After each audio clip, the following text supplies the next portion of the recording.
ಹನುಮಂತ ಹಿಂದೂ ಧರ್ಮದಲ್ಲಿನ ಅತ್ಯಂತ ಶಕ್ತಿಶಾಲಿ ಭಕ್ತಿಶಾಲಿ ಮತ್ತು ಧರ್ಮನಿಷ್ಠ ದೇವರುಗಳಲ್ಲಿ ಒಬ್ಬರು.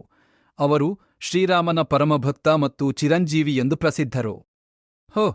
ಜನನ ಕತೆ. ಹನುಮಂತನ ತಾಯಿ ಅಂಜನಾದೇವಿ, ತಂದೆ ಕೇಸರಿ ರಾಜ.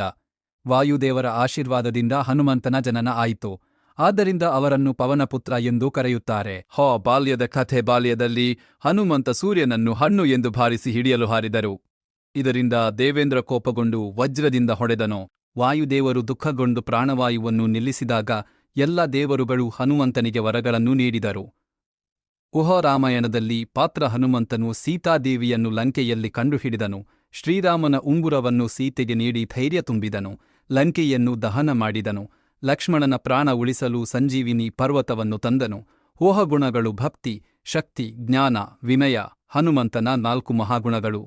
ಆರಾಧನೆ. ಹನುಮಂತನ ಆರಾಧನೆಯಿಂದ ಭಯ, ರೋಗ, ಗ್ರಹ ದೋಷ ನಿವಾರಣೆ ಆಗುತ್ತದೆ ಎಂಬ ನಂಬಿಕೆಯಿದೆ. ಶನಿವಾರ ಮತ್ತು ಮಂಗಳವಾರ ವಿಶೇಷ ಪೂಜೆ. ಚಿರಂಜೀವಿ ಹನುಮಂತ ಇಂದಿಗೂ ಭೂಮಿಯಲ್ಲಿ ಇದ್ದಾರೆ ಎಂದು ಶಾಸ್ತ್ರಗಳಲ್ಲಿ ಹೇಳಲಾಗಿದೆ.